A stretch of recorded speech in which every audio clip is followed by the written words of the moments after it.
Hello everyone, this is Kunal Shah, head of commodity research from Nirmal Bang. और हम base metal का outlook discuss करेंगे for the month of March. For the month of February हमने आप लोग को कहा था कि बेस मेटल में तेज़ी नज़र नहीं आ रही है। चाइना से लगातार ख़राब डेटा आ रहा है। चाइना से कितने भी जो इंडिकेशन आया है वो इंडिकेट कर रहे हैं कि there is a slow down in the economy, और इसके कारण बेस मेटल हमने देखा है पूरे मंथ एक प्रेशर बनता हुआ, जहाँ पे कॉपर हमने देखा था ऑलमोस्ट 710 रुपये तक का लो हमने बनते हुए देखा। जिंक 210 तक हमने देखा, एल्यूमिनियम 195 तक देखा, लेड हमने 173 तक देखा। सो ये सब जो प्राइस है in the worst of the China में, जितने भी खराब डेटा आने थे, चाइना ने रेट कट अनाउंस किया फरवरी में, आरआरआर रेट कट अनाउंस किया, उसके बावजूद भी प्राइजेस में क्रैश नहीं आया। हमने ये नहीं देखा कि कॉपर साढ़े छः सौ रुपया हो गया या जिंक 180 रुपया हो गया। सो इन द वर्स्ट टाइम पे हमने 2 से 3% या 4% की डाउनसाइड मूव देखी है। सो एक चीज़ बहुत क्लियर है मेटल्स में, इररिस्पेक्टिव ऑफ चाइना में क्या होता है, डाउनसाइड बहुत लिमिटेड है, यहाँ से ज़्यादा घटना नहीं चाहिए मेटल्स। दूसरा, जो यूएस में रेट कट होने वाला है वो मेटल मार्केट ने तो थोड़ा भी प्राइस हिट नहीं किया है।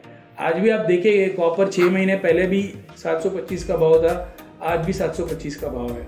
जिंक ऑलमोस्ट 215 का भाव है, 6 महीने पहले 4 महीने पहले इसका भाव 240 था।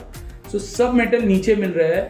सो इररिस्पेक्टिव ऑफ क्या होता है, मेरी राय में मेटल्स में आपको धीरे धीरे पोजीशन तेजी की बिल्ड करनी है।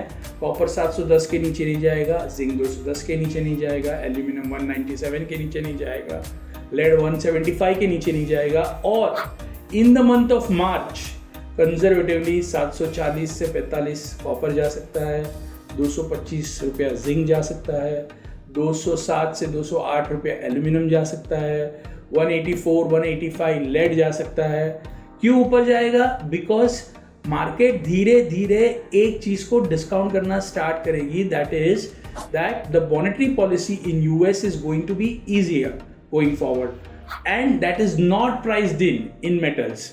सो China economic activity weak, priced in. China से खराब डेटा, प्राइस्ड इन। मेटल में ग्लड जो मेटल में है, प्राइस्ड इन। ये सब नेगेटिव न्यूज ऑलरेडी प्राइस में है। क्या प्राइस में नहीं है? प्राइस में अभी जो यूएस की ओर से मॉनेटरी पॉलिसी इजी होने वाली है वो प्राइस में नहीं है। मेरा सेम व्यू है, मई महीने में अगर रेट कट आता है 25 बेसिस पॉइंट से, या जून महीने में रेट कट आता है, तो ये चीज़ धीरे धीरे मार्च अप्रैल से डिस्काउंट होना चालू होगी। सो मेरी एडवाइस रहेगी व्यूअर्स को कि धीरे धीरे आप मेटल में पोजीशन बिल्ड कीजिए।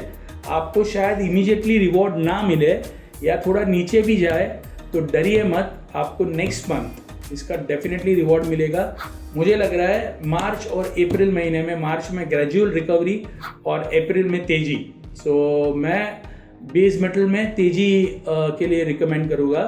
और irrespective of what happens in China, China से बहुत ख़राब न्यूज़ आ गए, देन वी डोंट नो। जैसे लीमन ब्रदर क्राइसिस 2008 पे आई थी, ऐसी कोई क्राइसिस आती है तो that is not priced in. But अभी की जो कंडीशंस है उसमें डाउनसाइड सभी मेटल्स में very limited, and the potential upside is 5 to 8%. So buy a dips is the view for metals for the month of March.